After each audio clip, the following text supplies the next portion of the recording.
India Pakistan இடையே 3 நாட்களாக நீடித்த தாக்குதல் முடிவுக்கு வந்துள்ளது. இனிமேல் அத்துமீறினால் பாகிஸ்தானுக்கு தீவிரமான பதிலடி கொடுக்கப்படும் என வெளியுறவுத்துறை எச்சரிக்கை விடுத்துள்ளது.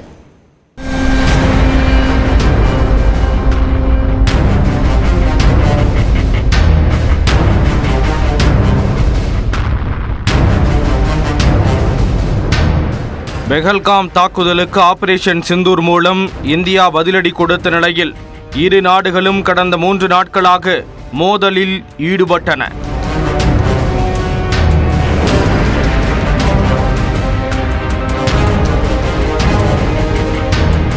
ஜம்மு காஷ்மீர், ராஜஸ்தான் உள்ளிட்ட எல்லையோர மாநிலங்களை குறிவைத்து பாகிஸ்தான் ஏவிய ட்ரோன் மற்றும் ஏவுகணைகளை நடுவானிலேயே இடைமறித்து இந்திய ராணுவம் தவிடுபொடியாக்கியது.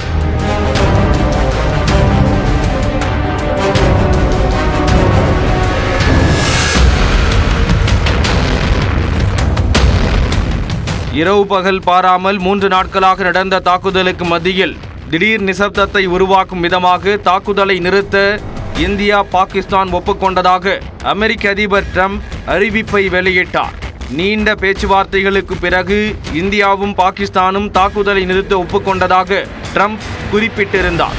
இரு நாடுகளும் தாக்குதலை முழுமையாகவும் உடனடியாகவும் நிறுத்துவதற்கு ஒப்புக்கொண்டதை அறிவிப்பதில் மகிழ்ச்சி அடைகிறேன் என்றும் இரு நாடுகளின் அறிவார்ந்த செயலுக்கு எனது பாராட்டுக்கள் என்றும் ட்ரம்ப் தனது பதிவில் குறிப்பிட்டிருந்தார்.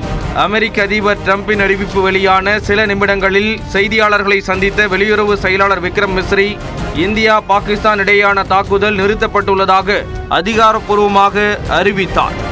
இரு நாடுகளின் ராணுவ ஜெனரல்கள் நேற்று மாலை 3:30 மணியளவில் தொலைபேசி வழியாக பேசியதில் மாலை 5 மணி முதல் அனைத்து விதமான ராணுவ நடவடிக்கைகளையும் நிறுத்த ஒப்புக்கொண்டதாக கூறினார். It was agreed between them that both sides would stop all firing and military action on land and in the air and sea with effect from 1700 hours Indian Standard Time today. Instructions have been given on both sides to give effect to this understanding. The Directors General of Military Operations will talk again on the 12th of May at 1200 hours.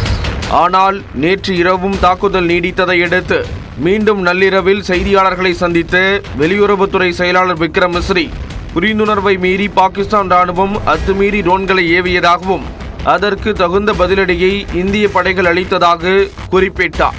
இதன் பின்னர் மீண்டும் இரு நாடுகளின் ராணுவ உயரதிகாரிகள் நடத்திய பேச்சுவார்த்தையில் இரவு 10:30 மணி முதல் சண்டையை நிறுத்த இரு நாடுகளும் ஒப்புக்கொண்டதாக தெரிவித்தார். அத்துமீறல்களை பாகிஸ்தான் நிறுத்திக் கொள்ள வேண்டும் என்றும் விக்ரம் மிஸ்ரி கடும் எச்சரிக்கை விடுத்தார். The armed forces are maintaining a strong vigil on the situation. They have been given instructions to deal strongly with any instances of a repetition of the violations of the borders along the international border as well as the line of control. இனி எப்போது பாகிஸ்தான் அத்துமீறினாலும் உரிய பதிலடி தரப்படும் என்றும் விக்ரம் மிஸ்ரி உறுதிபட கூறினார். India Pakistan இடையே சண்டை நிறுத்தம் அமலுக்கு வந்ததை தொடர்ந்து இரு நாட்டு எல்லையில் அமைதி திரும்பியது. காஷ்மீர் மாநிலத்தில் பூஞ்ச், ஜம்மு, ரஜோரி, சம்பா, நஷேரா உள்ளிட்ட பகுதிகளில் ஒரு வாரத்திற்கு பிறகு இயல்பு நிலை திரும்பியது. நேற்று இரவு முதல் இரு நாட்டு எல்லையில் ட்ரோன் தாக்குதல், பீரங்கிகள் மற்றும் துப்பாக்கிச் சண்டை இல்லாததால் அமைதியான சூழல் நிலவுகிறது. இதனால் மக்கள் வழக்கம் போல் அன்றாட பணிகளை தொடங்கியுள்ளனர். இந்தியா பாகிஸ்தான் எல்லையில் முழுமையான அமைதி திரும்பிய போதும் பஞ்சாப் மாநிலம் அமிர்தசரஸில் முன்னெச்சரிக்கையாக ரெட் அலர்ட் விடுக்கப்பட்டுள்ளது. இதனை குறிக்கும் விதமாக அதிகாலையில் சைரன் ஒலி ஒலிக்கப்பட்டு மக்களுக்கு அறிவுறுத்தல் வழங்கப்பட்டது. வீடுகளில் மின்விளக்குகளை அணைக்கும்படியும் வீட்டை விட்டு வெளியே வர வேண்டாம் என்றும் மாவட்ட நிர்வாகம் அறிவுறுத்தியது. அதைத் தொடர்ந்து சிறிது நேரத்தில் பொதுமக்கள் வசதிக்காக மின் விநியோகம் மட்டும் தொடங்கப்பட்டது.